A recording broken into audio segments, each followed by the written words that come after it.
Ryan and I worked for Gaddafi for years. And when the other guys aged out, we did the heavy work. The work was hard and definitely illegal. Ryan and I stayed for years. And in those years, we made absolute bank. $1,000 a day, at least. And at 21, what do you do with $1,000 a day?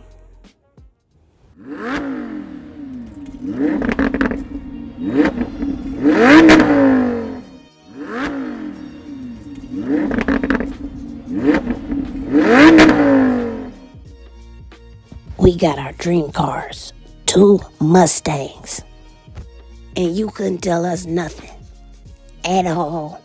Ever.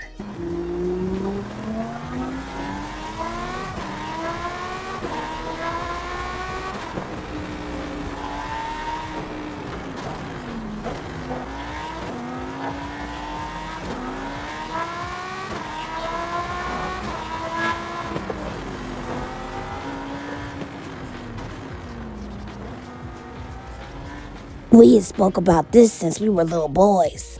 This was our dream life. Having a whole bunch of money and our dream cars. But Ryan started dreaming a little bit bigger. He finally got with Nikki. And after that, that's all he seemed to care about. He was absolutely obsessed with her. He ain't had no time for me no more. Hell, we don't even look nothing alike. I'm sorry, boys. This must be confusing for y'all. I know you think of your own. But Ryan was acting way too uppity.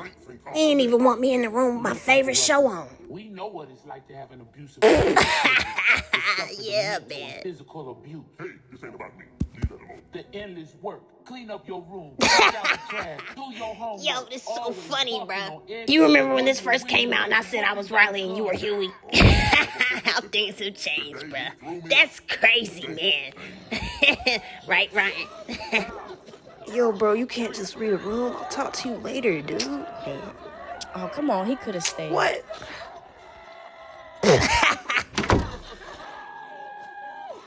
And he wasn't the only one who made himself busier. Gaddafi had 2 girlfriends. Now that's just greedy. But I can't help but admit, I did watch him just to see how he did it. Wasn't much to it.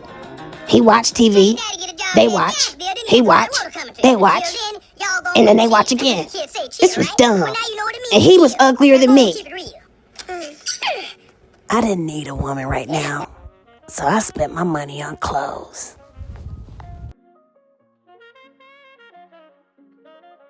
Bro, don't ever go out with that outfit again. You look dumb. I know what it is. You mad I'm making more money than you. If you want it so bad, here, take it. You just a hater who don't love yourself, and I don't want to see you no more. I had so much money that I dreamed of as a child. I honestly, at this point, didn't know what to do with myself. I came to the conclusion, I think I just wanted somebody to love me. And maybe I wanted to love them back. But between me and you, I had never had a girlfriend a day in my life. Last girl I tried to talk to said I looked like a retarded Eminem. I could only drive this car so many times before you got bored, so I went to my favorite spot.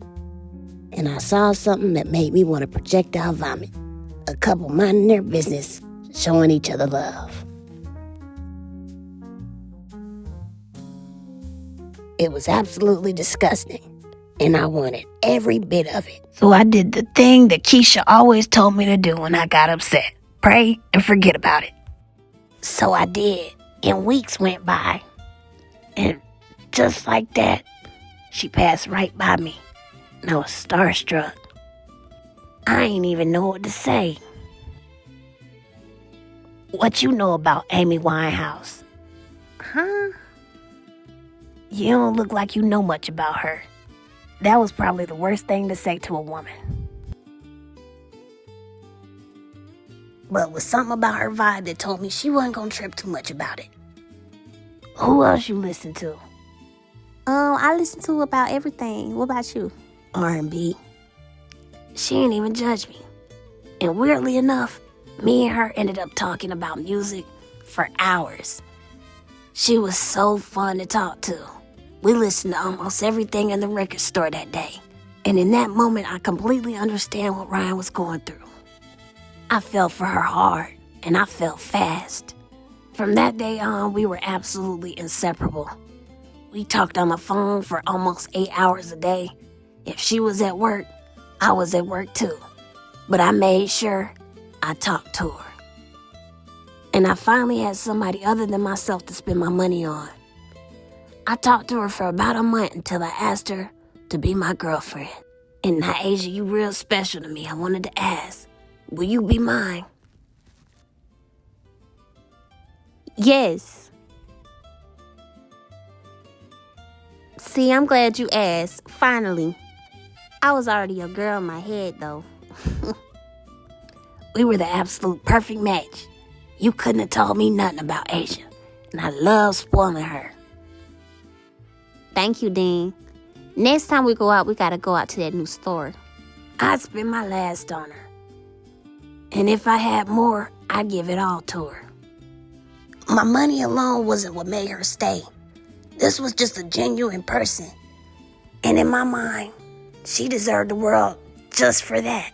One of the biggest things I liked about Asia is regardless of how much I got for her, it's like it didn't really matter. She liked to shop, but she ain't let those things define her. And she didn't care what anybody had to say about me. She didn't let nobody play in her face, and she was down to earth. And one of the biggest things of all, she was cool with my friends. You know, my great-great-granddaddy made burgers. Dean, your granddaddy did not make this. A lot of people said me and Ny'asia moved too fast. And that might have been true. But what I said next, I truly did mean. Asia, I absolutely adore and love you. Don't look. You being nosy.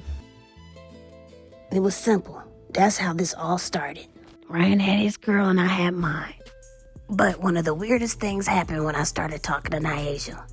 I noticed something about women that I didn't notice before. They seemed to only pay attention to you when you were taken.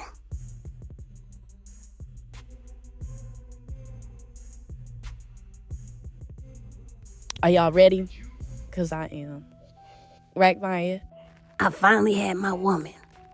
And it smelled like other women knew it too.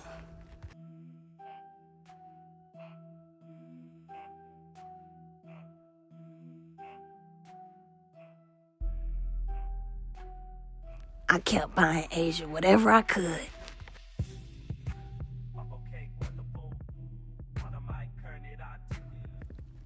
Baby, I got you a little gift.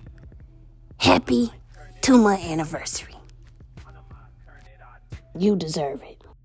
Oh, Dean, you shouldn't have. Thank you so much. But those days were long gone. Dean, wake up. Mom, what you want, girl? I'm tired. We're going shopping. I ain't got no money. Who said you had to pay, silly? I had just hit the jackpot. Oh my gosh. Kiyomi was so giving, but it was still something in me that couldn't help myself from stealing from her. Maybe it was the adrenaline, or maybe it's just the fact she could probably change her mind.